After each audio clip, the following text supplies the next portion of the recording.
I'm sure Jake Retzlaff is really excited to be joining the show right now. I At mean, this exact moment. there he is. Are there things you won't do before a game? Like, are you superstitious at all about what you wear, what you eat? Like, what's your pregame ritual like? I'm not superstitious in like what I'm doing and stuff like that. I mean, I think we've talked about like because of staying in a hotel before every game, it's the same meal every game. What I wear, I got my aviator sunglasses that I walk into the stadium with, on a sunny day. There's nothing. I don't think I don't do anything crazy. That's for sure. Yeah, I think guys are you superstitious at all on any level, football or otherwise, or you're really not? Not incredibly, no. I wear the same shoes. If I'm in a good run, I'm going to wear Air Jordan 1 lows until that run ends. I ain't going to lie. If I have a really good round of golf, I'm going to wear the same clothes the next round of golf. I'm not even joking. And it has nothing to do with it. My wife absolutely hates it that I do that stuff. But hey, man, I'm a believer. Spring ball has come to an end, sir. Are you the starting quarterback at BYU? It's over with. It went so fast. I'll tell you what, that month was so fast. It's fun to be out on the other end of it. And now we have winter or summer workouts and a long time till fall camp. So I'm excited for that. Tell you what, I've already golfed twice this week, so I'm already in my off-season form. Okay. Really? Okay. All right. How's the golf game looking? Well, first couple rounds out there since last summer, so it starts a little rough around the edges. But I'm starting to get it back and dialed in. Still not hitting driver off the box, just hitting a nice 3 or 4 iron, and it's going 220 and 215, and just play from there. Okay. Yeah. I don't hate that. Are you a brand loyal golfer? What are you swinging right now? I'm swinging these like OG, probably 25-year-old clubs, these tailor-made burners. For my irons, it's a old set. I got a nice spider putter. I bought these clubs off of Facebook Marketplace, off this guy who didn't know what he had, so I got a pretty good deal on it. Nothing wrong with that, right? No, nothing wrong with that at all. Love that. Okay, who's the best golfer on the team? Parker Kingston, and it's not even close. Wow. Okay. He plays in like a men's league. Oh, I like it. Okay. He's good. He's really good. I mean, he's worst like a golfer on the team. Oof. What's fun is when you go as a team to Topgolf. We did that last fall camp. We go on a team to Topgolf, and you just get to see the guys do swing, and it's like, wow. Like Keelan Marion cannot swing a golf club. we went down to St. George last year for like a retreat for the offensive skills player, and Keelan showed up to golf in jeans. Oh no. It's pretty interesting. So guy like that, not a great golfer. Kibo, not a great golfer. Okay. I think Kibo quit 3 or 4 holes in that day. But there's some guys with just an atrocious swing that you're just like, they never golfed before in their life. They probably never even played baseball. The worst thing is when a dude shows up in jeans. That's when you know you're like, oh, you know what it is. Oh man. Yeah, you know what you're getting. You for sure know what you're getting with that one. 100%. So fall camp is over, or spring ball's over. You're heading for fall camp through the summer now. Assess your performance. How was spring? I made a big deal the other day. We had a huge fight about you on this show. I hope you're happy. I hope that you feel good about yourself, Jake. We had a brawl. There was a wild comparison between you and Keaton Slovis, and dude, you didn't throw an interception in spring ball. You, from all accounts, from what I've heard, you were really good in spring ball. So assess your performance and answer me the question, how significant is it that you did not throw an interception in spring practice? I think overall it's like 130 attempts. So no interceptions in 130 attempts is 4 games, about 3-4 games, which is really, really good. That's going a third of the season without throwing an interception. So if I just did that all season, then that'd be a pretty good season. And it wasn't one pick in 130 attempts. It was no picks in 130 attempts. So we're gonna see how long I can keep this going. It's a really fun stat to have, and it's definitely a stat that means something. There's a lot of stats you can get from spring ball that don't mean anything. That stat kind of means something because that's, interceptions is giving the ball to the other team is how you lose games. And so to be able to stay away from that, to be able to do that this spring, and that only happens because, the O-line took huge steps forward this offseason. The young receivers are starting to get better and show, what they can do. And so, that's not just me, obviously. That's the guys around me making it easier for me. They're catching the ball. They're not tipping it up to the defense. That's also really fun. So, yeah, I mean, it's a cool stat to have. No interceptions. I think A-Rod told me that he's never had a quarterback do that. So if he's telling me that, then I think it's significant because he's had some really good quarterbacks come through here and come through where he's coached at. So if he's saying it's significant, I'm going to go ahead and say it's significant. The other thing that comes to mind for me is that I think people don't recognize how difficult it is not to be the starting quarterback, because obviously your preparation this year versus what you were preparing last year. How different are you? How different is your position this spring camp versus last spring camp, last summer, and what you anticipating being fall ball? Oh, yeah. No, it's so different. I mean, coming in as like a returning starter at the end of the year. And so to be able to just walk in the building like, okay, so this is just my job to go get right now, my job to lose in a way. And so like you go in there and every rep was, most of my reps are with the ones. And that makes all the difference in the world, being with those guys who are going to be on the field in the game and having those guys see me. And there's something about like coming back, having the reps with the guys. And so that chemistry has already been built a little bit. And so to even work to improve that and to be focused on improving that. When you're a 2, you cannot focus on improving chemistry. You have to focus on doing the best you can with your reps. And it's a subtle difference, but it's a difference. And so it's definitely something that I've taken advantage of in this spring, and I'm going to continue to take advantage of, because when you look at things like, okay, I'm getting the ones and I'm going to be able to go with the number one group against the number one group, it's different reps, man. Because at the end of the day, like when you show up on game day, you're never going to take a rep against the 2s. You're only taking reps against the 1s. And so to have that kind of level of play to go against every day is so good for me, because the quality of the reps is so high, because it's a lot more game-like. When you're going with the 2s, it's less game-like because you don't see the 2s on game day. You only see the best of the best on game day. So to see the best of the best from your team in practice, it makes all the difference. And it's awesome to be able to do every day.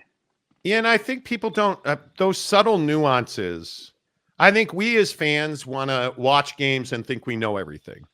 And I think we want to read newspaper clippings and think that we know everything. And I just think there's so much that you don't talk about and that teams don't talk about.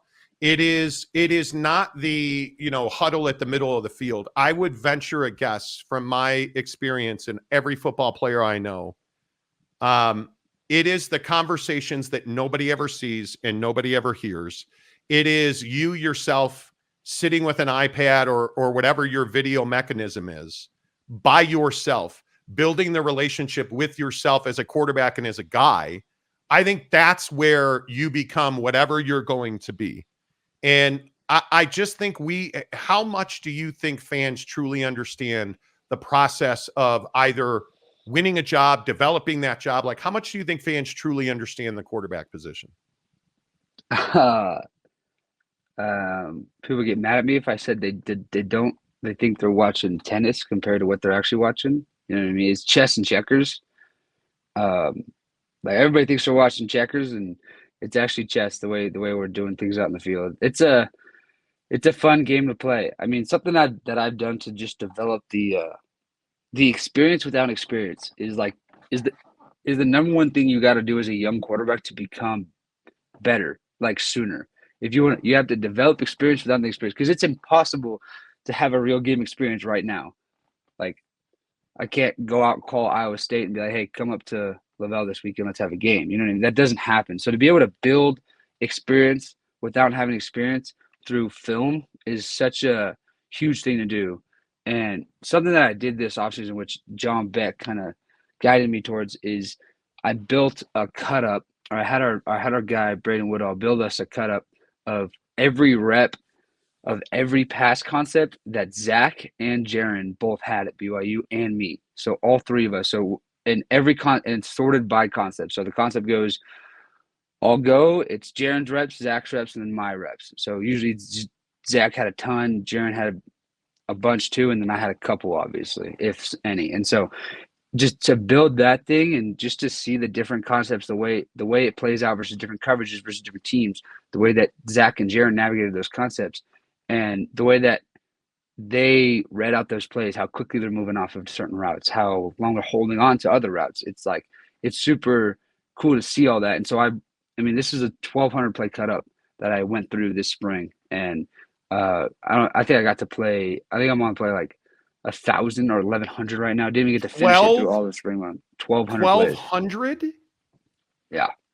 That's okay. Then are you seeing now what you didn't see then? Because I would imagine watching those guys perform. I mean, Zach and Jaron both performed at a pretty high level.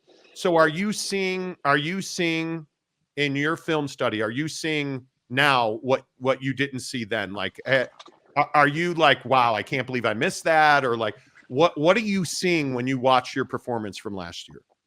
The biggest thing for me is like last year's performance, there's a story to last year. There's a progression, I should say, of last year that led me to where I was at. It's obvious to me that like after games 1 and 2, to me that me playing so well against the next two teams was not surprising to me. Like Oklahoma and Oklahoma State. That wasn't surprising to me because it was what I learned from games 1 and 2 that propelled me to game 3 and 4. And so the frustrations from game 1 and 2, going through those, is what led me to having success in games 3 and 4. And when I also learned watching that cut up, it's like these guys are human just like me. I watched Zach throw a pick 6, you know what I mean, against I think it was Utah or something like that. And so I'm like, okay, so he's a human. He's done that before. Like it's not the end of the world if I do that. It's just about coming back and scoring again. People talk about the number one, critique. There's a comment under which is never good to look at comments under Twitter posts and stuff like that. But under when A-Rod announced that I had no interceptions through 15 practices, whatever, someone put a link to the Oklahoma pick 6 on the 1 yard line. Like that was a brutal play. I tried to track the guy down, ran all the way to the goal line, dove, tried to tackle him, come back to the sideline, ask him where the oxygen's at because I was so dead tired from that. Fessy pulls me aside, the passing game coordinator, receiver coach, and he's like, dude, what you did that entire drive is you. Like you are so good at moving this offense. You can be super efficient. The last part at the end, the cowboy, the too risky, the playing too out of control. That part we eliminate that, and we're a really good football. We're a damn good football team, and we can score on anybody. Next drive come around, we drive right down the field, and I run in the touchdown to tie the game. So it's like against a team like that, to do stuff like we did, like we moved the ball really well against that team. It seemed like at will at times throughout that game, like throwing the ball, running the ball, especially we ran for like over 200, 250 yards, something like that. But so like stuff like that, to just learn from every mistake and not duplicate it. The biggest thing, like another thing I would tell a young quarterback is do your best to never make the same mistake twice. Nothing frustrates a coach more. Nothing frustrates a coach more. That's what I'm trying to teach our young guys in our room. Like, you won't make our coaches mad faster than if you make the same mistake twice in a row. Like that is the biggest thing you cannot do as a young player or as any player at any level. And not that like you should worry about it, but all it is learning from each rep. And so like that's what I did. And that's how I got to the point I was at the end of the season. And I continued that journey into spring ball. And then I continued that journey by learning from Zach and Jaron on the tape. Mm-hmm. Like I talked to A-Rod, I'm like, A-Rod, like, dude, if you can get Zach in the building and I could have an hour with him, like that would be so valuable to me. And that's something I'm trying to get done. And then Jaron's the same way. Like Jaron posted a video of him golfing the other day. I'm trying to go golf with Jaron and just, talk to him throughout the round. You know what I mean? Yeah. Because he had success here and he's a low turnover guy. Jaron was an extremely low turnover guy And so like learning from a guy like that who did the low turnovers in games all year is a big deal. And another thing that's fun to watch is I watch the tape of all those guys, and then I watch who they're playing against and the tape who they're playing against, and I start to realize that, yeah, we did have the hardest schedule in BYU history last year. Like, it was no joke. Like, that gauntlet that we went through, the Big 12 gauntlet, just casually throwing Arkansas in there game 3, it was a rough schedule. And, we played well at times. Like, we beat, obviously, Arkansas in Arkansas. Like, a game like that, it's like, wish we could have played that well throughout the entire season.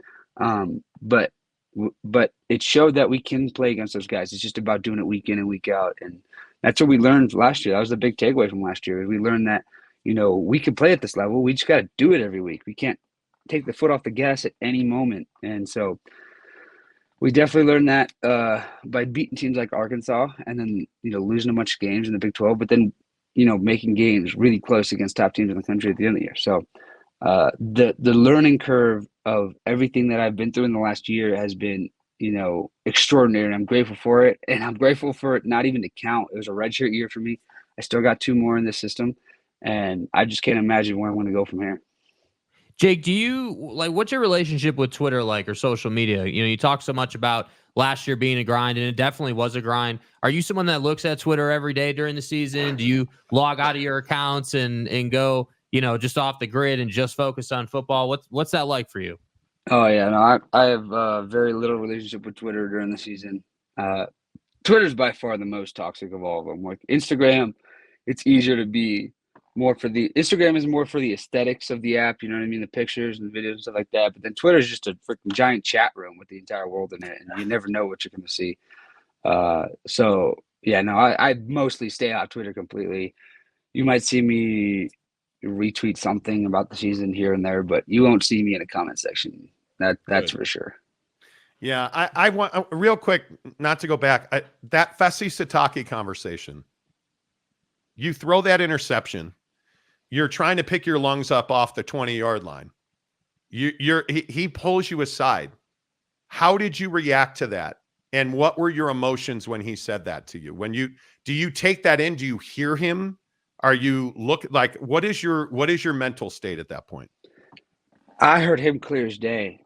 I don't know. It was one of those moments that's hard to describe, because it was like through all the chaos that was going on, through the silencer of the play, the stadium's quiet. It's like everybody on the sideline's quiet. You come back and Fesi puts his arm around me and tells me that. And then something that happens immediately after that is captains of the defense, Tyler Batty, AJ Vangpachong, come up right to me. And it was something that my dad asked me after the game. He's like, dude, who's 92? Who's 10? Who are those guys on defense? Like, those are leaders, man, because both those guys, they believed in you, because both Tyler and AJ come up to me right after. He said, bro, flush it. Don't worry about it. You're good. Go get it right now. Paul Miley is another guy who played guard for us. Like, that dude, his belief in me, I'm so grateful for those guys, because they made it so easy to bounce back. Because I'm going to be hard on myself because I want to do everything perfect as possible. But those, I remember vividly those 3 guys being like, don't worry about it, bro. Let's just go down the field and score right now. We just moved down the field. Just go do it again, bro. Belief, the true belief that I found in them made it so much easier to go back on the field.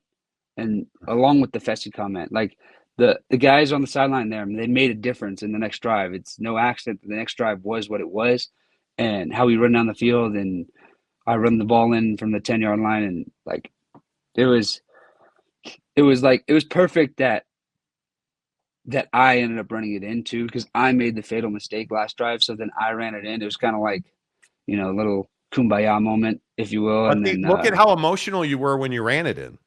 Oh, dude, I didn't hear anything. I mean, we're scoring in the quietest corner of the stadium, because this is a stadium that their fans sit in. And I still didn't hear anything at all after I scored that touchdown. I just put my hands in the air, and somehow the ball ends up in Kingsley's hands, and Kingsley got the ball, and I'm jumping around. That was a fun touchdown moment right there. That was the tight ends leading for me too. I love running behind the tight ends, because they got the most juice coming out of there, and they're firing, trying to go hit somebody for me. And you should hear those guys in practice when we do it. We're always screaming at each other, let's go get it. Before plays, they're telling me, hey, pull it, let's go. I'm leaning out. I'm like, dude, if I can pull it, I'm going to pull it. I still got a read to make, but I'll pull it if I got to pull it. Yeah. But yeah, so no, that was a fun play to score on. That was something that we drew up that week. And that's a play that we took into this offseason and expanded upon because it was effective there and it was effective a lot last season and in practice even more. So, the other question I would ask you is about these jumps you've taken in your career. Like, I've watched a lot of film of yours, and I think it's really interesting that every time you've gotten the ball and the opportunity, you have not faltered. You have taken that opportunity and you have run with it and just grown leaps and bounds. Do you feel like that's what's happening right now? Do you, like, mentally, maybe because you're a different cat than you were in those, you're in high school and junior college, like, do you feel that growth? Do you feel that, is it a growth spurt? Is it a mental growth spurt? Like, do you feel yourself stepping into this moment? Yeah, sure. I mean, that kind of mindset goes back to like when I was in high school. My first year in high school was at Claremont, California. If anybody knows Claremont, California, it's the tiniest city ever. It's got the Claremont colleges in it, very small college, very academic colleges. My dad coached football there. My mom coached tennis. In high school, my brother's a junior and I'm a freshman. And after basketball season, we transferred to Corona Centennial. And if you know high school football, Corona Centennial is a powerhouse. Yes. You go there, it means something. It means you're a baller if you play at Corona Centennial. And it was like my dad and my mom, when they thought about going somewhere, they thought about, well, Upland's down the street. They're a pretty good program.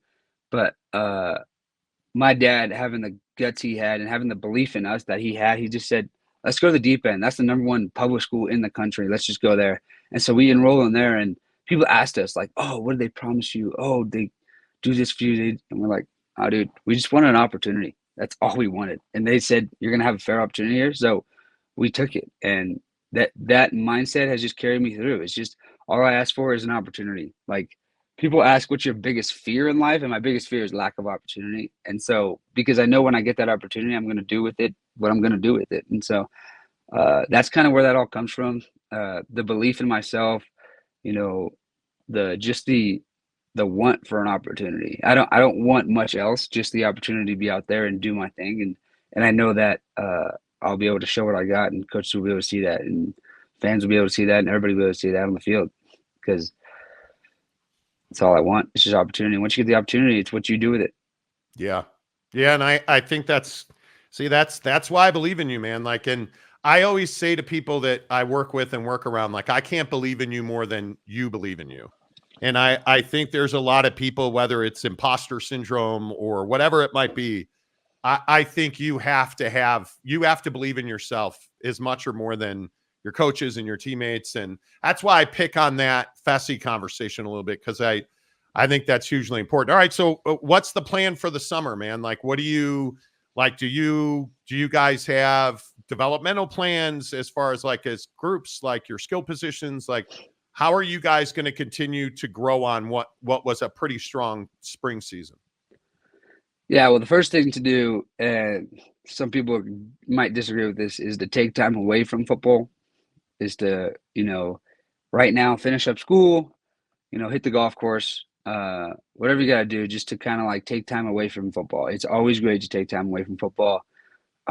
Once school ends, I'll be headed home for a couple weeks, because the spring semester starts like right away. So I'll be home for the short time I get to be home. Some of the guys we're going out to Southern California. Some of the other guys who aren't from there are going out there, and we're going to be training with John Beck, obviously, down there, and the receivers will be training with Austin Collie, and so we got a little thing going on over there. And then after that, it's just get back for spring classes, summer workouts, train throughout the summer. We'll do what we did kind of in the spring, because they train us so hard in the summer that they tell us, like, guys, don't do any outside workouts other than what we're doing here. They like explicitly tell us, like, don't go see a trainer and go do some workout, because you're gonna hurt yourself. You don't realize, because sometimes with these workouts, they train us hard without us knowing it. Like, we feel like, oh, I didn't feel like I died in that workout, but then you wake up the next day like, wow, I did. That hurt in weird ways. Like, that trained things in weird ways, and my body is tired from it. And so Like, so in the beginning, it won't be a lot of throwing. There'll be maybe some here or there on an off day or something. And then as we get closer, it'll be more throwing, more, and then it'll be player run practices. And then that'll lead us right into fall camp. Nice. How are your grades? Pretty good. Just getting through, man. It's a means to an end at this point for me. What do you love in school? Are you a math guy? Are you a history guy? Are you a home ec guy? Like, what do you love in school? So I've been a math guy in my life, so I love the logistical process of that. I get that from my dad. My dad was a math major and everything, but moved away from that in college when I had to take my first college calculus class. And then, so right now my exercise science is what my major is. And I like that major because it's what I'm doing right now. Like all of that exercise and wellness specifically. And so like how I'm taking care of my body, what I'm putting in my body, what I'm getting out of it, you know, the science of it and all that stuff and what's best for me. And so that I like to be in that major because it's what I'm doing right now. I don't know what I'll do exactly with it afterwards. Maybe open up training facility or something, who knows? But like, yeah. And so that's kind of school for me. It's like I graduate in a year, which is kind of wild. That's wild.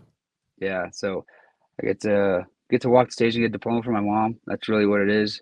And then continue playing ball. And then my last year here. So in that fall, all I'll have to do is like, I'll take an internship, which is with our nutritionist. And so it'll be, you know, toned down pretty chill for that last semester that I'm playing ball. So I'll just be all ball. It'll be way easier. Nice. And then obviously I'm going to ask you, what's the best food you ate this week? First of all, what'd you do for your birthday? Everybody was amazed that you were only 21 because you project like you're 37. So everybody was like, you 37 is probably a stretch. But what'd you do for your birthday? Went out to eat with a bunch of the guys and their wives and stuff. And then we went to bowling. Like we get competitive bowling around here. So it was a fun day. It wasn't that competitive because it was just, you know, out there with that, having fun. But if we went and it wasn't somebody's birthday, it can get pretty competitive. Guys really trying to dial it in. But the vibes are always good. They're always positive. We're always supporting each other. So yeah, bowling was this year. I did it last year too, and we're just keeping it going over at shout out Miracle Bowl. Nice little bowling spot there. What's the best thing you ate this week? The best thing I ate this week. I mean, my parents were in town for the weekend, so I'm counting Sunday as this week, and we went to True Religion in the morning, which is a breakfast spot here. I don't know if you guys know about it, but that place is fire. I had the breakfast special with strawberry waffles. Oh my gosh. Yes, please. That was unbelievable. The strawberry waffles were unbelievable. I mean, Neaters has this strawberry French toast that's pretty fire, like really fire. And I think the strawberry waffles at True Religion take the cake. Okay, blueberry or strawberry? Strawberry. Really? Okay. Yeah. Okay. All right. And I will tell you the best thing I had this week. Let's see how much you hate this. A sweet potato, half of a sweet potato, black beans, and Impossible Burger with guac on top of it. That is the best meal. I think that's the best meal I've had this month. Dude. It was, I know, see, look at the look on your face. It's no acai bowl, I get it. Why an that Impossible Burger? You pan fry that Impossible Burger, chop it up. It is so good. They're frozen at Costco, man. It is so good. I'm on a sweet potato binge like nobody's business. It is. Why not a real burger? Well, mainly because it's not as healthy for you. And I'm in a cutting phase. Now, obviously I am a specimen in peak physical condition. Yeah, dude. You know, but I'm in a cutting phase and I'm not eating that much red meat, man. Like, it's bizarre. I'm a steakhouse guy and I'm not eating that much red meat. And I just did it on a whim. We were standing at Costco, bag of frozen quarter pound burgers, bag of Impossible Burgers. I went Impossible Burger, best choice I've made. Wow. Good for you. I love it. But I will say, I am on a cocaine-like bender of sweet potatoes. Dude, roast yourself some sweet potatoes in the oven. Your life will be changed forever. It is amazing. Jake has no idea what I'm talking about. You're okay. Not sweet potato. I mean, I guess I've been exposed to sweet potatoes as much as just potatoes, because I like potatoes just good. You throw some regular potatoes in the oven and fire. You do it right, season it right. Potatoes get a bad rap. I'm not saying French fries. I'm saying potatoes. And I think potatoes are fire. Do they really get a bad rap? I mean, I don't feel that, because you could do potatoes in a million bad for you because we what we do in this country is throw butter, salt, and fry like canola oil on them, and then they're bad for you. But if you prepare them properly, if you roast, I love roasted potatoes. Yeah, roasted or mashed, Jake? Roasted or mashed? Roasted, I think. Wow. Okay. Well, see, that's tough. You got to do roasted right, because people could do roasted wrong really easily, but they could also do it right. But mashed is good, but mashed with plenty of butter, that's really good. Hard to beat. And some gravy, man, that's really good. My uncle is a big anti, the powdered mashed potatoes that you just throw water on top of, mix it up. Yeah. He hates them. He's so anti. He's like, they're not real. That's not real mashed potatoes. And he's like, we're gonna make them from scratch, blah blah blah. Well, we made them before he got there, and we made the powdered ones and threw a ton of butter in there. He's like, man, finally some good mashed potatoes. Nobody had the heart to tell him. I don't think. Oh man, it was so funny. We were just they're looking at each other like, this guy is so funny. Before I let you go, I will tell you, I talked to one of my San Diego guys yesterday, and we were talking about good Mexican food. And I am as many people know, I am an LA guy, and Orange County specifically. There's nothing like taco surf, but this guy I was talking to yesterday was talking about hand-rolled and handmade tortillas on the street in Old Town San Diego. Vibes. Dude, I need some SoCal Mexican food, man. I am absolutely dying for it. I cannot. I got 2 weeks left of school. Then I'm getting my first final day, I'm going to take all my finals and be on the road either that night or the next morning and just head right to California. Maybe get some McGill juniors. Maybe go to Beeline to the beach. I don't know. I'm going to figure it out, though, and I'm going to have a good time in my couple weeks out there. I can guarantee you that. I like it. Well, I am happy for you, man. It sounds like, by all accounts, you had a great spring. I cannot wait to see what this year has for you guys, because I think it is so incredibly important. By the way, do you know about the college football Super League thing? Are you into the Super League in college football? I've heard some theories about it. I haven't heard much actual things about it. There's so much noise in college football. I mean, you guys talk about it all so much, but I can't look into every rumor. Super League. Do you see a scenario where college football players are paid employees of universities? No. Well, I mean, they're talking about giving schools the rights over collectives and stuff like that to be able to be its own collective, right? Would you, because if they are, is that a paid employee, or is that just still your incentivized payment?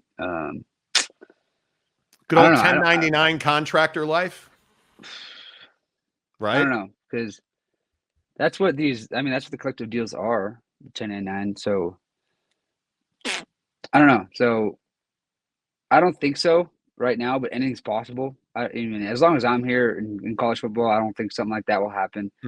Although things are moving fast, but I don't think something like that will happen. I mean, when it comes to all that, it's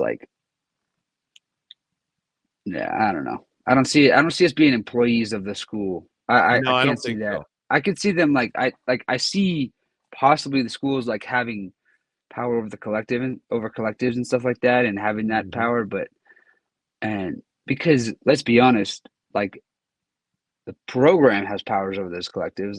That's they don't dish out those payments to those people on accident. They don't. It's not a lottery who gets paid the most. You know what I mean?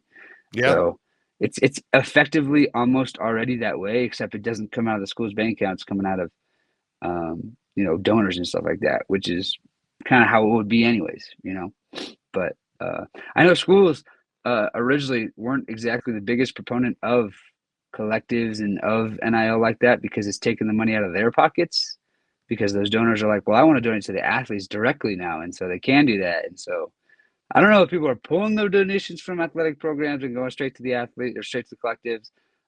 But it's definitely something to think about, food for thought there, but at the same time, it's doing the same thing. It's getting the guys, the funds. And so, yeah, I think with only 2 years left, I don't think you'll see substantive change by the time you graduate, but who knows? Always good to see you, my friend. Glad you had a good week. Glad you are healthy, wealthy, and wise. We'll talk to you again soon. All right. Sounds good. Appreciate you guys. You bet, man. Good to see you. There he is, Jake Retzlaff. I'm telling you. And I will fight to the death every single time it comes up on this show. I will. That guy is that's your starting quarterback at BYU. I asked him. Obviously, he's not going to answer it, which he shouldn't. The guy has done everything that you could possibly want a quarterback to do. And listen to what he said: 1,200 plays. 1,200 plays. And I think it's wise. I think it's really smart to understand what guys with the talent of Zach Wilson and Jaron Hall did while they were at BYU. I think there's a lot to learn there. And I think, I feel like BYU fans haven't had enough exposure to Jake. Like, I think that you guys don't appreciate this kid's ability to disrupt the defense. Yeah. I mean, he is as good as Zach Wilson, if not better. And the idea that he's putting that much time into tape and film, and the idea that he had the offseason he had, now he's had the spring he's had, and he's going to get the summer headed into fall camp. I'm telling you, the guy is going to deliver. And you can doubt it, and I'm sure. Shut up. LFG, Monty, on the street in China, they have fire-roasted sweet potatoes. Incredible. Kunming has next-level food tiers above the U.S. Shut the fuck up, Donnie. Yeah, just shut up. Fire-roasted sweet potatoes on the street? Yes, sign me up.